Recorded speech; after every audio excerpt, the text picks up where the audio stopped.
Well, if somebody judges someone, you can always assume that he has a very strong inner critic and that it's outprojected self-judgment or self-blame. Judgments really, they are kind of an attribute of the very much a personal mind. It's always judging, always uncomfortable, not comfortable with itself first of all. And then it starts to pick on the other, you see. Then the other is responsible for how I feel and the other is doing this and so on. This is what comes up. Dass wir uns gegenseitig Leid zufügen, entsteht dadurch, dass wir denken, der andere hat mehr als ich oder der ist irgendwie übervorteilt und der steht in Konkurrenz zu mir, der nimmt mir irgendetwas weg. Aber wenn wir dann mal tiefer reinspüren, auf der Urebene, da wollen wir alle das Gleiche, nämlich wir wollen glücklich sein, uns ausdrücken, wir wollen geliebt sein und uns gegenseitig lieben und einfach ein freudvolles, erfülltes Leben leben. Und wenn wir uns das bewusst machen, dann erkennen wir, der andere hat gar keine anderen Interessen und der kann mir auch nichts wegnehmen. Der will ja auch nur geliebt sein. Auf meiner Reise lernte ich eine Übung, die mir dabei half zu begreifen, welch starken Einfluss meine Urteile über andere auf mich selbst haben. Ich sehe diesen Apfel an und urteile über ihn. Das ist ein äußerst hässlicher Apfel. Wie fühle ich mich dabei? Jetzt ändere ich meine Bewertung und denke mir, das ist der schönste Apfel, den ich je gesehen habe. Und wenn ich mir den Apfel erneut ansehe, erkenne ich das wunderschöne Spiel der Farben in der Schale. Was für eine neue Erfahrung. Judgment can become a process of separation or a process of inclusion. And the difference between these two is just 3 words. Only 3 words is the difference between a world of separation and a world of intimacy. So you can say the words, "She is so stupid." These words create separation. You can say, "He is so kind." She is so beautiful. He is so pushy. All of these words create separation, whether positive or negative. Add 3 words and the separation is gone. She is so stupid, just like me. He is so kind, just like me. Ah, she's so beautiful, just like me. He's such an idiot, he's so pushy, just like me. 3 words is the difference between separation and oneness. You can't stop the mind from judging. Add 3 words and that judgment becomes a different world. So wie ich. Geniale Idee. Aber was, wenn ich trotzdem noch wütend auf jemanden werde oder andere Emotionen mich aufwühlen? Wie soll ich damit umgehen?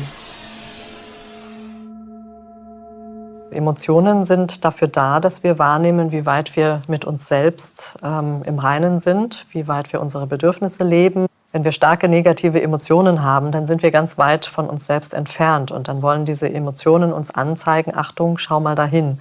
Denn unsere Zellen oder unserem Zellbewusstsein, unserem Ich ist es ja darum gelegen, sich wohlzufühlen. Das heißt, alles, was sich irgendwie unangenehm anfühlt, muss verändert werden, wieder hin zum Wohlfühlen.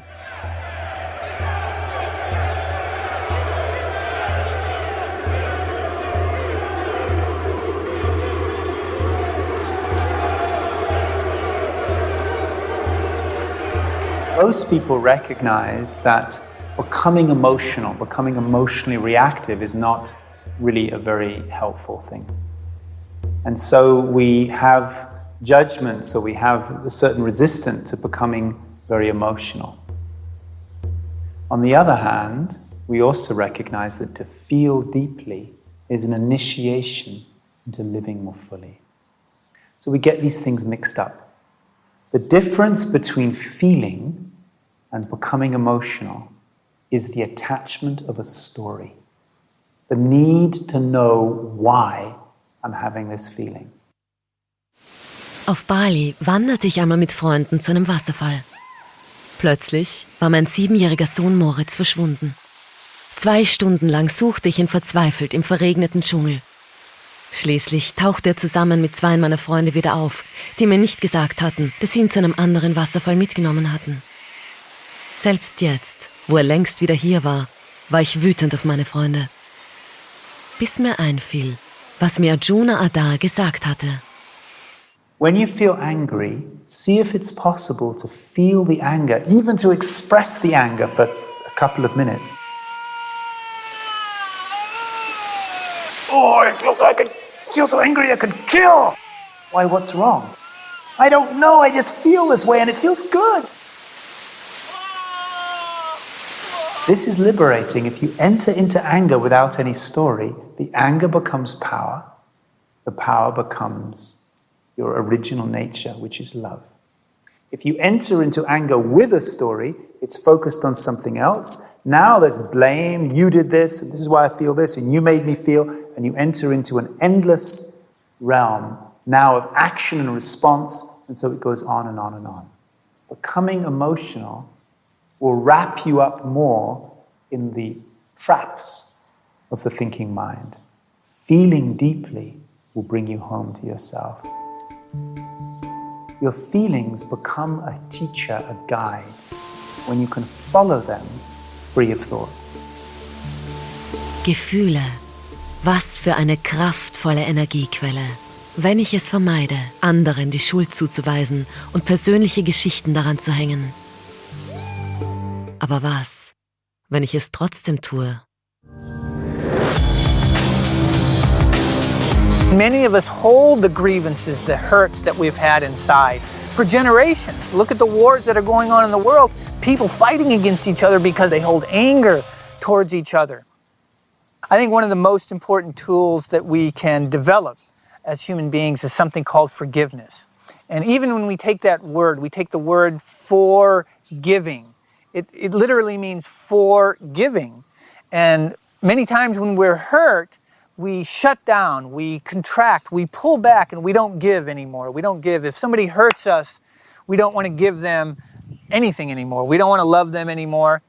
Where somebody did something terrible to us, and now I am a better person than they are because of what they did, and now you can see how great I am, or you can see how sad I am, or how my life is. And the issue around forgiveness that people don't understand is that when you forgive, you have to let go of the personality you created. Now imagine loving that image inside your mind. That's a choice that you could make right now. You could love your mate, your partner, your dog, anybody who you've ever thought to be hurt or angry about. You could right now inside your own mind bring up that image and make a choice to love that person or that thing or that place. And that changes not only the dynamics of the way you think, but the way you feel, the way you perceive life, the way you experience life is really that simple. It's a thought. When I forgive, I let go of the past. And when I let go of the past, there's no thing there, nothing. So in the space of nothing, all is possible. This is a space in which alchemy happens. This is the place in which magic happens. This is the place in which creation happens. But you can't get to magic and creation without forgiveness. Forgiveness of yourself, forgiveness of others. And a great example from my life was that my stepfather ran off with the marriage counselor that he and my mother were seeing because of his affairs with other women, and then had an affair with the marriage counselor and left. Then the house burnt down, then my mother died, and then he